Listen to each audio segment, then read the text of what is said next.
News వార్తలకు స్వాగతం. ముందుగా వార్తలోని ముఖ్యాంశాలు. ఏపీ కేబినెట్ కీలక నిర్ణయాలకు ఆమోదం. అమరావతిలో సంస్థలకు భూముల కేటాయింపుకు గ్రీన్ సిగ్నల్. హెడ్ కానిస్టేబుల్ పోస్టుల అప్గ్రేడ్ కు కేబినెట్ ఆమోదం. పోలవరం పనులకు అదనపు నిధులు కేటాయింపు.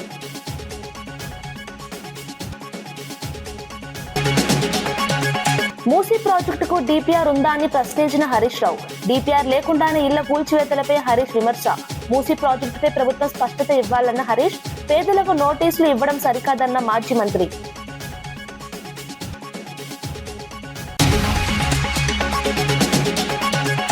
శనగ కొనుగోళ్లలో భారీ కుంభకోణం జరిగిందన్న ఆరోపణ. రైతులను దోచుకుంటున్నారని ఎమ్మెల్యేపై వైఎస్ఆర్సీపీ శివప్రసాద్ రెడ్డి ఆరోపణ. మార్కెట్ యార్డులో లంచం లేక కొనుగోలు లేవన్న విమర్శ. శనగ కొనుగోలు అవినీతిపై మార్కెట్ యార్డు ముట్టడికి హెచ్చరిక. హోంశాఖ అధికారులతో సమీక్ష నిర్వహించిన డిప్యూటీ సీఎం భట్టి. భద్రతా వ్యవస్థపై ఉన్నతాధికారులతో చర్చించిన భట్టి. ప్రీ బడ్జెట్ సమావేశంలో హోంశాఖ పనితీరుపై సమీక్ష. రాష్ట్ర భద్రతా వ్యవస్థ బలోపేతంపై భట్టి దృష్టి. నిరుద్యోగ సమస్యపై కాంగ్రెస్ ప్రభుత్వంపై విమర్శలు. ఉద్యోగాల పేరుతో యువతను మోసం చేస్తున్నారన్న రాకేష్. నిరుద్యోగుల సమస్యలను పట్టించుకోవడం లేదన్న బీఆర్ఎస్ నేత. యువత భవిష్యత్తుతో రాజకీయాలు చేయొద్దన్న హెచ్చరిక. డాక్టర్ బిఆర్ అంబేద్కర్ రాష్ట్ర సచివాలయంలో ఫ్రీ బడ్జెట్ సమావేశాల భాగంగా హోంశాఖపై సమీక్షా సమావేశం నిర్వహించారు డిప్యూటీ సీఎం భట్టి విక్రమార్క మల్లు. రాష్ట్ర భద్రతా వ్యవస్థ, పోలీస్ శాఖ పనితీరుపై ఉన్నతాధికారులతో చర్చించారు. ఈ సమావేశంలో హోంశాఖ కార్యదర్శి సివి ఆనంద్, ఏడీజీ శిఖా గోయల్, జైళ్ల శాఖ డీజీ సౌమ్య మిశ్రా పాల్గొన్నారు. Hyderabad CP Sajjanar, Cyberabad CP Ramesh, Malkajgiri CP Avinash Mohanty, future city CP Sudheer Babu, intelligence chief Vijay Kumar, narcotic chief Sandeep Shandilya కూడా హాజరయ్యారు. భద్రతా వ్యవస్థను మరింత బలోపేతం చేయడంపై చర్చించారు.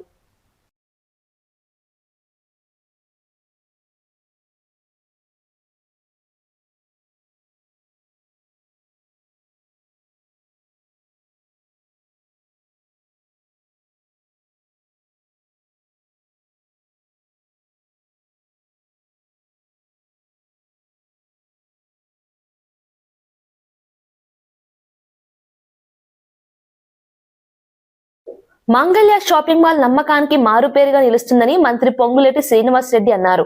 వ్యాపార రంగంలో సుదీర్ఘ అనుభవంతో ఈ సంస్థ అనేక రాష్ట్రాల్లో విస్తరిస్తోందని పేర్కొన్నారు.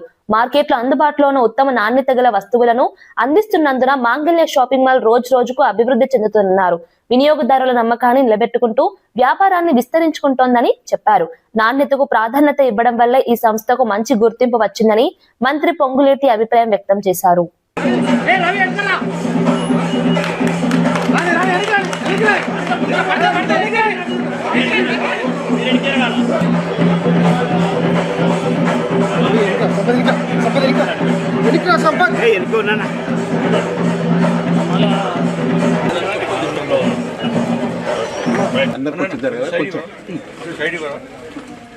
అన్న కొంచెం ముందు పోకూడదు.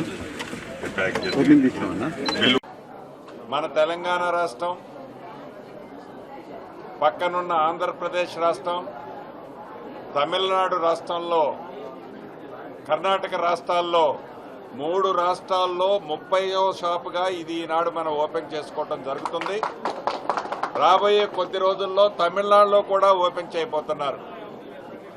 అంటే ఇంత సుదీర్ఘంగా వ్యాపారంలో ఈ క్లాత్స్ బిజినెస్ లో అనుభవం ఉన్న వీరు సరసమైన ధరలకి బెస్ట్ క్వాలిటీతో నమ్మకానికి మారుపేరుగా డబ్బులకే ప్రాధాన్యత ఇవ్వటం కాకుండా నమ్మకానికి ప్రాధాన్యత ఇస్తూ ది బెస్ట్ రేట్స్ కి మార్కెట్లో అవైలబిలిటీలో ఉన్న ది బెస్ట్ క్వాలిటీ మెటీరియల్ని ఇస్తున్నారు. కాబట్టే ఇది దినదిన అభివృద్ధి జరగడానికి దీంట్లో ఉన్న రహస్యం. ఆంధ్రప్రదేశ్ కేబినెట్ సమావేశం ముగిసి పలు కీలక నిర్ణయాలకు ఆమోదం తెలిపింది. మెకానికల్, ఎలక్ట్రికల్, ప్లంబింగ్ పనుల కోసం 2316 కోట్లకు అనుమతి ఇచ్చారు. 119 కోట్ల వ్యయంతో తెలుగు కల్చరల్ సెంటర్ నిర్మాణానికి కూడా కేబినెట్ ఆమోదం తెలిపింది. అమరావతిలో వివిధ సంస్థలకు భూముల కేటాయింపుపై మంత్రివర్గ ఉపసంఘం చేసిన ప్రతిపాదనలను కూడా ఆమోదించారు. అదేవిధంగా 300 మంది హెడ్ కానిస్టేబుల్ పోస్టులను రిజర్వ్ సబ్ ఇన్స్పెక్టర్ పోస్టులుగా అప్గ్రేడ్ చేయడానికి నిర్ణయం తీసుకున్నారు. పోలవరం ప్రాజెక్టు హెడ్ వర్క్స్ లో అదనపు గ్రానైట్ కొనుగోలు, లైనింగ్ పనులకు 23.47 కోట్ల నిధులు కేటాయించారు.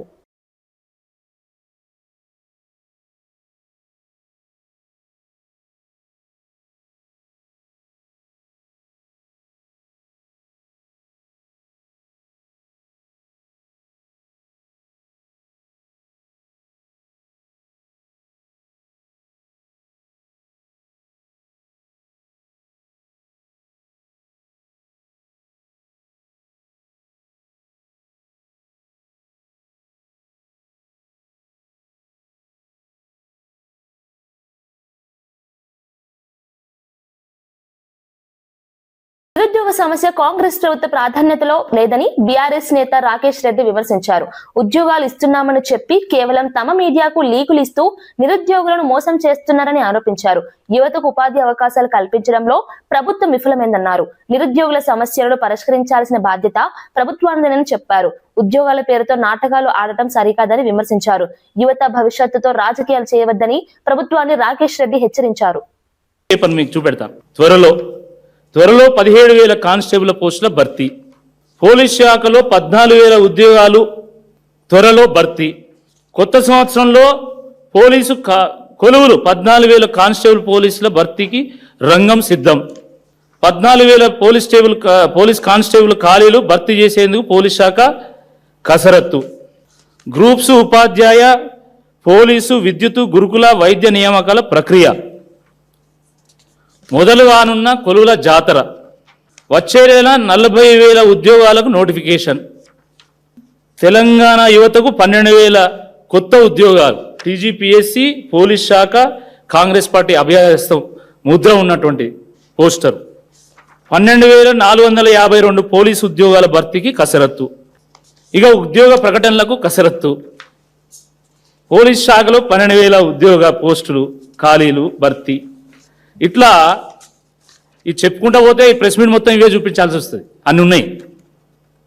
అంతెందుకు, ఇప్పుడు జస్ట్ నేను ఈ ప్రెస్ మీట్కు వచ్చే ముందు వేటు న్యూస్లో నోటిఫికేషన్ వచ్చింది. ఏమని? 17,992 పోస్టుల పోలీసు ఉద్యోగాలకు త్వరలో నోటిఫికేషన్.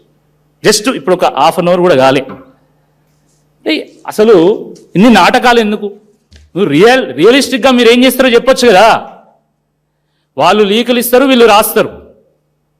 పాపం నిరుద్యోగ యువత వాళ్ళ తల్లిదండ్రులు కూలీ నాలీ చేసి డబ్బులు పంపిస్తే ఉన్న ఊరిని వదిలి ఇక్కడికి వచ్చి గాలి వెలుతురు లేనటువంటి ఇరుకైనటువంటి గదుల్లో ఉంటూ ఒక పూట తిండి తింటూ ఒక పూట పస్తులుంటూ స్విగ్గీ ర్యాపిడోలు నడుపుకుంటూ కాలం వెళ్ళదీస్తూ ఇంటికి పోలేక తల్లిదండ్రులను ఫేస్ చేయలేక ఇక్కడ ఉండలేక నానా ఇబ్బందులు పడుతున్నారు. వాళ్ళ వయస్సు పెరిగిపోతున్నది, జేబులు ఖాళీ అవుతున్నాయి, అప్పులు పెరిగిపోతున్నాయి, బట్టతలలు వస్తున్నాయి, పొట్టలు పెరిగిపోతున్నాయి, పెళ్ళిళ్ళు కావడం లేదు, ఆత్మహత్యలు చేసుకుంటున్నారు. ఈరోజు కూడా ఒక నిరుద్యోగ యువకుడు ఆత్మహత్య చేసుకున్నాడు. పరిస్థితి ఇంత దారుణంగా ఉంటే వాళ్ళు లీకులు ఇస్తారు, వీళ్ళు రాస్తారు, లేనిపోని ఆశలు కల్పిస్తారు.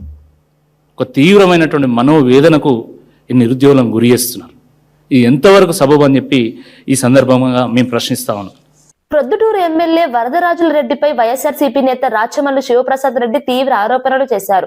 తండ్రి కొడుకులు కలిసి శనగ రైతులను దోచుకుంటున్నారని విమర్శించారు. మార్కెట్ యార్డులో కింటాకు 200 రూపాయలు లంచం ఇస్తేనే కొనుగోలు జరుగుతున్నాయని ఆరోపించారు. 100 కిలోల శనగల బస్తాపై రైతులకు 560 రూపాయల వరకు నష్టం వస్తుందన్నారు. ఇప్పటి వరకు శనగల కొనుగోలులో 13 కోట్లకు పైగా కుంభకోణం జరిగిందని తెలిపారు. ఈ అవినీతిని అరికట్టకపోతే మార్కెట్ యార్డును ముట్టడిస్తామని హెచ్చరించారు. స్వయాన తెలుగుదేశం పార్టీకి సంబంధించిన మాజీ ఇన్ఛార్జి కూడా దీని మీద ఆధారాలు సహా మాట్లాడినారు. వాళ్ళ పార్టీకి సంబంధించిన వాళ్ళే చాలా పత్రికలు కూడా రాస్తున్నాయి.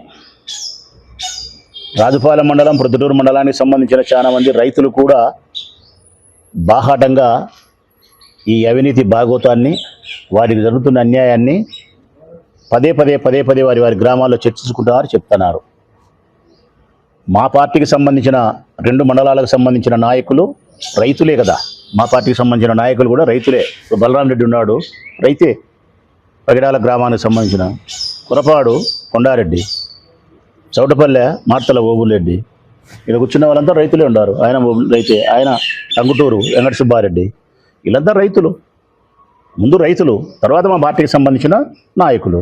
వారు చేసేది వ్యవసాయం, వారు పండించేది ఈ సీజన్లో రాజుపాలెం మండలంలో శనగే పండిస్తారు. ఒక్క రాజుపాలెం మండలంలోనే 14,000 నుంచి 15,000 ఎకరాలు శనగను సాగు చేసినారు. ప్రొద్దుటూరు మండలానికి 5,000 ఎకరాలు సాగు చేసినారు. అంటే దాదాపుగా ఈ నియోజకవర్గంలో 20,000 ఎకరాలు శనగను పండించినారు. వీళ్ళందరూ మాకు పదే చెప్తా ఉన్నారు. నాకు మనం స్పందించాల్సిన అవసరం ఉంది, గట్టిగా దీని మీద పోరాటం చేయాల్సిన బాధ్యత ఉందన్న. రైతులకు అన్యాయం జరుగుతూ ఉంది. తెలుగుదేశం పార్టీ నాయకులు దోపిడీ ఎక్కువైపోయింది. ఈ దోపిడీకి అంత కారణం వరదరాజరెడ్డి గారి కుమారుడు కొండారెడ్డి. వరదరాజరెడ్డి గారి మాటలు ఎట్లుంటాయంటే నీతి మాటలు, నీటి మూటలు. ఆయన మాటలు చూస్తామా, నీతికి సంబంధించిన మాటలు. అవి నీటి మూటలే, మునిగిపోతున్నాయి. కారణం పుత్రోత్సాహం, పుత్రుని పట్ల అమితమైన ప్రేమ చేత పుత్రుడు చేస్తా అంటే అవినీతి, లంచగొండి, ఇవన్నీ కూడా కళ్ళు మూసుకొని ధృతరాష్ట్రుని మాదిరి ప్రవర్తిస్తూ ఉన్నాడు. ఈ 10 కోట్ల రూపాయల స్కామ్ జరుగుతూ ఉండేది కూడా కొండారెడ్డి గారి కనుసన్నల్లోనే కొండారెడ్డి గారికి లెక్క చేస్తూ ఉంది. ఏ విధంగా జరుగుతుంది, ఎట్లా జరుగుతుంది అనే విషయాన్ని కూడా స్పష్టంగా చెప్తాను నేను రైతులకు. అధికారులకు హెచ్చరిక చేస్తూ ఉన్నా, జిల్లాకు సంబంధించిన అధికారులకు కూడా హెచ్చరిక చేస్తూ ఉన్నా. నేటి నుంచి మీరు జాగ్రత్త వహించకపోతే, మార్కెట్ యార్డ్లో రైతులకు జరుగుతున్న అన్యాయాన్ని అరికట్టకపోతే మార్కెట్ యార్డ్లోకి రేపటి నుంచి మేము రావాల్సి వస్తుంది.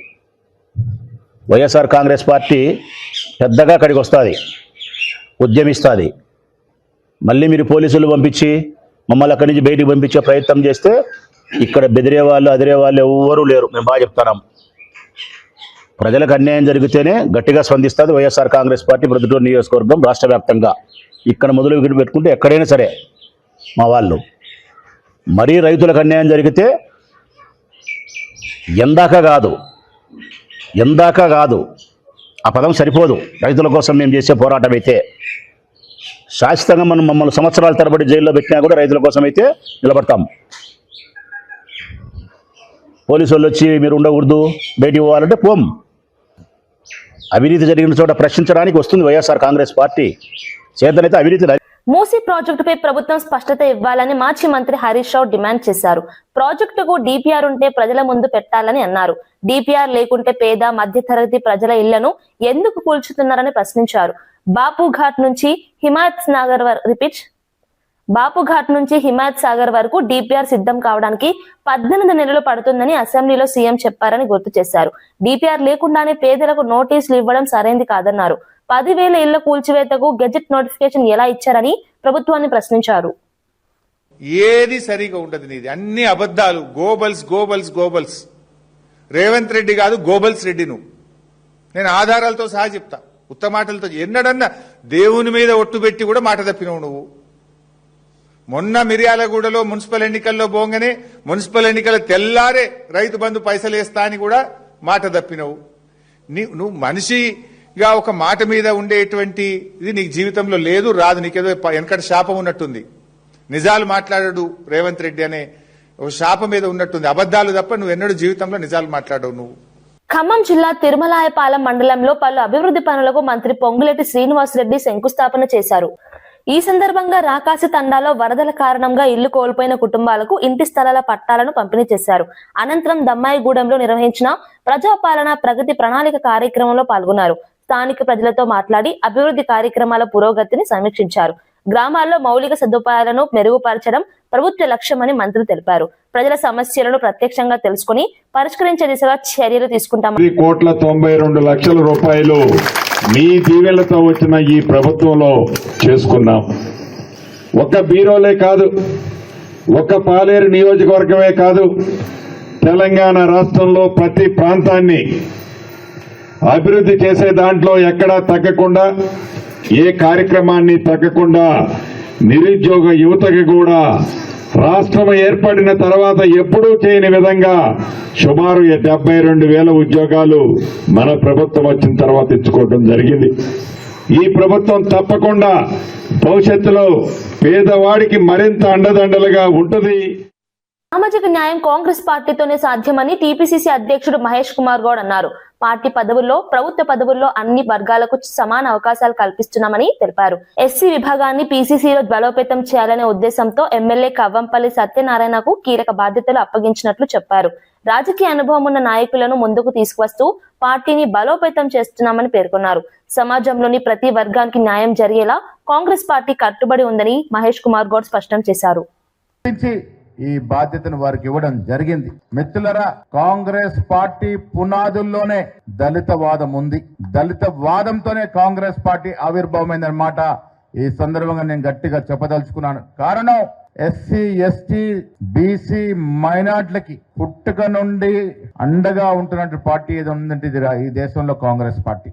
ఇలా ఒక దళిత నాయకుడు దేశ అధ్యక్షుడిగా, మనందరికి అధ్యక్షుడిగా ఉన్నటువంటి పార్టీ దేశంలో ఏదైనా ఉంది అంటే ఇది కాంగ్రెస్ పార్టీ. మల్లికార్జున ఖర్గే గారు మనందరికీ నాయకత్వం వహిస్తున్న సందర్భం మనం మర్చిపోకూడదు. కాంగ్రెస్ పార్టీలో ఎలా సముచిత స్థానాలు దొరుకుతాయో ఒకసారి మీకు ఉదాహరణకు చెప్తాను. రెడ్డి బిడ్డ అయినట్టు రేవంత్ రెడ్డి ముఖ్యమంత్రి అవుతే బీసీ అయినట్టు నాకు పీసీసీ అధ్యక్షుడు ఇచ్చారు. దళితులైన బట్టి గారికి డిప్యూటీ ముఖ్యమంత్రి ఇచ్చారు. మరో దళితుడికి స్పీకర్ పదవే కాకుండా 17% ఉన్నటువంటి ఎస్సీలకి 4 మంత్రి పదవులు ఇచ్చి సత్కరించినటువంటి సత్తా కాంగ్రెస్ పార్టీదనే మాట ఈ సందర్భంగా నేను మనవి చేస్తా ఉన్నాను. జిల్లా కాంగ్రెస్ కమిటీ అధ్యక్షుడు నియామకం చేస్తే మిత్రులారా 36లో 29 ఎస్సీ, ఎస్టీ, బీసీ, మైనారిటీకి ఇచ్చిన ఘనత కాంగ్రెస్ పార్టీది. దాంట్లో 4కి ఎస్సీలకు డీసీసీ అధ్యక్షుడిగా చేసిన ఘనత కూడా కాంగ్రెస్ పార్టీది. పిసిసి ఉపాధ్యక్షులు 5, ప్రధాన కార్యదర్శులు 9 మందికి ఇచ్చి దళిత పక్షపాతి కాంగ్రెస్ పార్టీ అనే మాట ప్రజలకు తెలియజేసిన సందర్భం. కాంగ్రెస్ పార్టీలోని సాధ్యం. ఇంత పెద్ద పదవి వచ్చినా భవిష్యత్తులో అది కాంగ్రెస్ పార్టీలో సాధ్యం, కానీ ఏ ఇతర పార్టీలో సాధ్యం కాదు మిత్రమా. ఇలా సోనియా గాంధీ గారు, రాహుల్ గాంధీ గారు, ఖర్గే గారు కన్న కలల్ని సాకారం చేస్తూ ఈ రాష్ట్ర ముఖ్యమంత్రి రేవంత్ రెడ్డి గారు 90 ఏళ్ల తర్వాత రాష్ట్రంలో హెల్త్ టూరిజాన్ని అభివృద్ధి చేసే దిశగా ప్రత్యేక కార్యక్రమాలు చేపడుతున్నామని మంత్రి దామోదర రాజనరసింహ తెలిపారు. హెల్త్ టూరిజం మీద ప్రతి సంవత్సరం ప్రత్యేక ఈవెంట్ నిర్వహించాలని ప్రభుత్వం నిర్ణయించిందన్నారు. ఇందుకోసం ప్రత్యేక ట్రైనింగ్ ఇన్స్టిట్యూట్ ఏర్పాటు చేసి దానికి రీసెర్చ్ వింగ్ ను జత చేయనున్నట్లు చెప్పారు. ప్రతి 3 నెలలకు ఒకసారి వర్క్ షాప్లు నిర్వహించి వైద్య రంగంలో నైపుణ్యాన్ని పెంపొందించనున్నట్లు తెలిపారు. నర్సింగ్ అధికారులకు జపాన్, జర్మనీ భాషలపై శిక్షణ కూడా ప్రారంభించామని వెల్లడించారు. పేదలకు అత్యున్నత వైద్య సేవలు అందుబాటులో ఉండాలన్నదే ప్రభుత్వ లక్ష్యమని మంత్రి తెలిపారు. Japanese language and German language. The reason is there is a lot of scope for the nursing officers in these countries. The passion of the government, the commitment of the government, the commitment of my leader is the common man with regard to health services. He should not suffer due to out-of-pocket expenditure. With regard to the education, the quality education, the skill education, the secure education, the comfort education is a need of the hour which my Chief Minister has. I just wanted to share the vision of the government. I once again congratulate Anil and the team for coming up with such a huge, so much of infra and the modern technology, equipment with modern technology. Speaker నిర్ణయంపై కేటీఆర్ చేసిన వ్యాఖ్యలను TPCC అధికార ప్రతినిధి doctor Charan Kaushik Yadav తీవ్రంగా ఖండించారు. దళిత speaker ను అవమానించేలా మాట్లాడడం సరికాదని అన్నారు. గతంలో 2014 నుంచి 2023 వరకు బీఆర్ఎస్ పార్టీ ఇతర పార్టీల నుంచి ఎమ్మెల్యేలు, ఎంపీలు, ఎమ్మెల్సీలను చేర్చుకుని ఫిరాయింపులకు పాల్పడిందని గుర్తు చేశారు. దేశవ్యాప్తంగా బీజేపీ కూడా ఫిరాయింపుల ద్వారా ప్రభుత్వాలు ఏర్పాటు చేసిన ఉదాహరణలు ఉన్నాయని చెప్పారు. పార్టీ ఫిరాయింపుల అంశంపై బీఆర్ఎస్, బీజేపీ మాట్లాడే నైతిక హక్కు లేదని వ్యాఖ్యానించారు. దాడి అని చెప్పేసి ఒక దళిత స్పీకర్ ను పట్టుకొని కేటీఆర్ గారు నోటికి ఏదొస్తే అది మాట్లాడే ప్రయత్నం వారు చేస్తూ ఉన్నారు. వారి వ్యాఖ్యలను తీవ్రంగా ఖండిస్తూ బీఆర్ఎస్ పార్టీ 2014 నుంచి 2023 వరకు 58 మంది ఇతర పార్టీల నుంచి చేర్చుకున్నారు. కాంగ్రెస్ పార్టీ నుంచి, టీడీపీ నుంచి, వైఎస్ఆర్సీపీ నుంచి, అదే కాకుండా బీఎస్పీ నుంచి, సిపిఐ పార్టీ నుంచి, ఆల్ ఇండియా ఫార్వర్డ్ బ్లాక్ నుంచి దాదాపు 58 మందిని ఎమ్మెల్యేలని, ఎంపీలని, ఎమ్మెల్సీని జాయిన్ చేసుకొని పార్టీ ఫిరాయింపుల పాల్పడితే బీఆర్ఎస్ పార్టీ 2014లో కావచ్చు, 2018లో కావచ్చు. 2014లో 63 స్థానాలు గెలిచినప్పుడు పార్టీ ఫిరాయింపులకు పాల్పడరు. 2018లో 190 స్థానాలు గెలిచినప్పుడు కూడా పార్టీ ఫిరాయింపులకు పాల్పడి తెలంగాణ రాష్ట్రంలో ప్రజాస్వామ్యం లేకుండా చేసిందే బీఆర్ఎస్ పార్టీ. టీడీఎల్పీ ఆనాడే రాజ్యసభలో మెర్జ్ అయినప్పుడు ఇప్పుడు ఆంధ్ర రాష్ట్రంలో చంద్రబాబు నాయుడు ఎట్లా టీడీపీ నుంచి ముఖ్యమంత్రిగా ఉన్నారు? దాని సమాధానం బండి సంజయ్ గారు చెప్పాలి. దేశంలో పార్టీ ఫిరాయింపులకు పాల్పడేది భారతీయ జనతా పార్టీ. ఏకంగా మహారాష్ట్రలో శివసేన ఎన్సీపీ చిలిసి ఏ విధంగా అధికారులకు వచ్చిరో చూసారు. కర్ణాటకలో ఏ విధంగా కాంగ్రెస్ పార్టీ కావచ్చు, అదే కాకుండా జనతాదళ సెక్యులర్ ఏ విధంగా చీల్చి అధికారులకు వచ్చారు కర్ణాటక ప్రజలు చూసారు. అదే కాకుండా మధ్యప్రదేశ్ లో కాంగ్రెస్ పార్టీని చీల్చి ఏ విధంగా మధ్యప్రదేశ్ లో భారతీయ జనతా పార్టీ అధికారులకు వచ్చారో ఆ రాష్ట్ర ప్రజలు కూడా చూసారు. కాబట్టి పార్టీ ఫిరాయింపుల గురించి భారతీయ జనతా పార్టీ అయినా లేదు బీఆర్ఎస్ పార్టీ ఎంత తక్కువ మాట్లాడితే అంత మంచిది. ఈ దేశంలో పార్టీ ఫిరాయింపులు అత్యధికంగా పాల్పడేదే భారతీయ జనతా పార్టీ, తెలంగాణ రాష్ట్రంలో బీఆర్ఎస్ పార్టీ. ఈ రెండు పార్టీలకు మాట్లాడే నైతిక అర్హత లేదు. బండి సంజయ్ గారైనా కేటీఆర్ గారైనా తెలంగాణ రాష్ట్ర ప్రజలను తప్పుదారి పట్టించే ప్రయత్నం, అదేగాక ఒక దళిత స్పీకర్ను అవమానించే ప్రయత్నం జరుగుతూ ఉంది. దేశంలో భారతీయ జనతా పార్టీ ఏ విధంగా ఈడీ ఇన్కమ్ సిబిఐని ఏ విధంగా వాడుకుంటుందో దేశ ప్రజలు చూసారు. లాస్ట్ ఎలక్షన్ కమిషన్ కూడా వాడుకునే ప్రయత్నం, అదే కాకుండా పార్లమెంట్ లో స్పీకర్ ఓం బిర్లాను కూడా వాడుకొని ప్రతిపక్షాల గొంతు నొక్కే ప్రయత్నం కూడా భారతీయ జనతా పార్టీ చేస్తా ఉంది. ప్రజాస్వామ్యం గురించి భారతీయ జనతా పార్టీ మాట్లాడితే దేశ ప్రజలు నవ్వుకుంటారు మిస్టర్ బండి సంజయ్ గారు. అదే కాకుండా కేటీఆర్ గారు దళిత స్పీకర్ అవమానించారని. అన్నదాత సుఖీభవ పథకం కింద ఆంధ్రప్రదేశ్ ప్రభుత్వం రైతులకు ఆర్థిక సహాయం అందిస్తోంది. కూటమి ప్రభుత్వం రైతులకు సంవత్సరానికి 20,000 రూపాయల సహాయం అందిస్తున్నట్లు మంత్రి మర్రెడ్డి శ్రీనివాస్ రెడ్డి తెలిపారు. మూడో విడతలో భాగంగా ముఖ్యమంత్రి చంద్రబాబు నాయుడు 46,85,838 మందికి రైతుల బ్యాంకు ఖాతాల్లో 8,935 కోట్ల రూపాయలను జమ చేస్తున్నారు. ప్రతి రైతుకు 6,000 రూపాయలు జమ అవుతున్నట్లు తెలిపారు. విత్తనం నుంచి మార్కెట్ వరకు వ్యవసాయాన్ని బలోపేతం చేస్తున్నామని ప్రభుత్వం పేర్కొంది. పంట కొనుగోలు చేసిన 24 నుంచి 48 గంటల్లో రైతులకు చెల్లింపులు జరిగేలా చర్యలు తీసుకుంటున్నట్లు అధికారులు వెల్లడించారు. మీ ప్రభుత్వ హయాంలో సంవత్సరానికి 1,000-1,200 మంది రైతాంగం ఆత్మహత్యలు చేసుకుని భారతదేశ చరిత్రలో 13 జిల్లాల చిన్న రాష్ట్రం రైతుల ఆత్మహత్యల్లో 3వ స్థానంలో, కౌలు రైతుల ఆత్మహత్యల్లో 2వ స్థానంలో నిలిచింది అంటే వ్యవసాయం పట్ల మీ ప్రభుత్వం యొక్క బాధ్యత లేని తనం చాలా స్పష్టంగా కనపడింది. ఈ రోజు కూటమి ప్రభుత్వం అన్నదాత సుఖీభావకి 20,000 రూపాయలు అందించేటువంటి దాంట్లో 46,80,000 మందికి మేము స్పష్టంగా చెప్తున్నాం. మీ ప్రభుత్వ హయాంలో చెప్పినట్టు కాకి లెక్కలు చెప్పడం లేదు. 5 సంవత్సరాలు బారుకి కూడా 13,500 రూపాయల చొప్పున 67,500 రూపాయలు తమ ఖాతాల్లో జమ పడిన రైతు ఒక్కడైనా మీ ప్రభుత్వ హయాంలో ఉన్నాడా? రైతాంగాన్ని మభ్యపెట్టినటువంటి ఘనత మీది. చేతైతే అవకాశం ఉంటే విలువైన సలహాలు ఇవ్వండి. ఖచ్చితంగా తీసుకొని రైతాంగానికి అది మేలు జరిగేదైతే ఖచ్చితంగా ఇంప్లిమెంట్ చేయడానికి ఈ ప్రభుత్వం సిద్ధంగా ఉందని చెప్పేసి తెలియజేస్తూ లేనిపోయిన అబండాలు, అసత్యాలు, అర్ధసత్యాలని మానుకోమని చెప్పి విజ్ఞప్తి చేస్తూ ఉన్నారు. తిరుమల శ్రీవారిని కేంద్ర సహాయ మంత్రి ఎల్ మురుగన్ దర్శించుకున్నారు. ఆయనతో పాటు తమిళనాడు బీజేపీ అధ్యక్షుడు నైనార్ నాగేంద్రన్ కూడా స్వామివారిని దర్శించుకున్నాడు. ఆలయంలో ప్రత్యేక పూజలు నిర్వహించి దేశాభివృద్ధి, ప్రజల ఆరోగ్యం కోసం స్వామివారిని ప్రార్థించారు. ప్రపంచం యుద్ధ వాతావరణంలో ఉన్నప్పటికీ ప్రధాని మోదీ నాయకత్వంలో భారత్ సురక్షితంగా ఉందని మురుగన్ తెలిపారు. భారతదేశం మరింత శక్తివంతమైన దేశంగా ఎదగాలని కోరుకున్నట్లు నైనార్ నాగేంద్రన్ వెల్లడించారు. అనంతరం ఆలయ అధికారులు వారికి తీర్థ ప్రసాదాలు అందజేశారు. சட்டப்படி நடவடிக்கை எடுக்கப்படும் என Thirumalai Tirupati Devasthanam எச்சரிக்கிறது.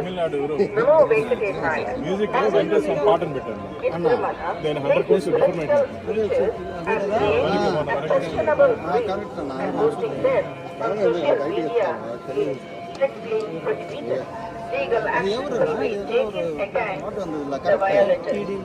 Om Namo Venkatesaya. ओम नमो वेंकटेशाय। भक्तों को सूचना, तिरुमला क्षेत्र में राजनीतिक भाषण देना और आपत्तिजनक रील बनाकर सोशल मीडिया पर पोस्ट करना वर्जित है। उल्लंघन करने वालों के विरुद्ध कार्रवाई की जाएगी।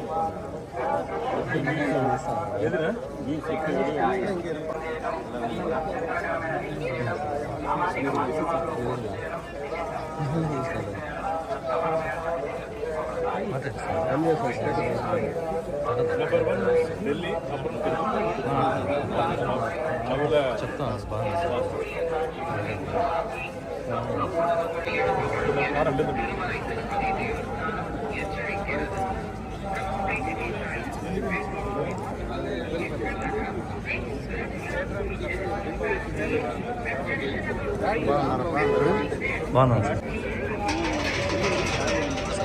మీకు అందరూ కూడా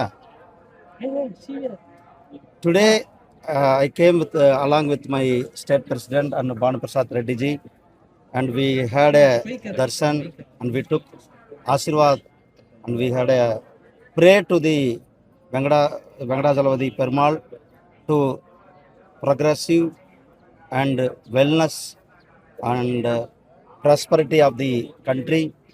Our country is very safe.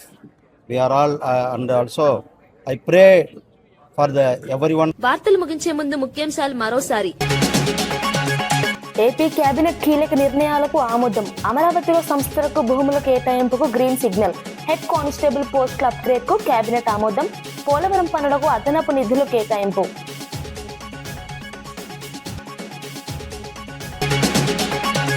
Musi ప్రాజెక్టుకు డిపిఆర్ ఉందా అని ప్రశ్నించిన హరీష్ రావు. డిపిఆర్ లేకుండానే ఇళ్ల కూల్చివేతలపై హరీష్ విమర్శ. మూసీ ప్రాజెక్టుపై ప్రభుత్వం స్పష్టత ఇవ్వాలన్న హరీష్. పేదలకు నోటీసులు ఇవ్వడం సరికాదన్న మాజీ మంత్రి.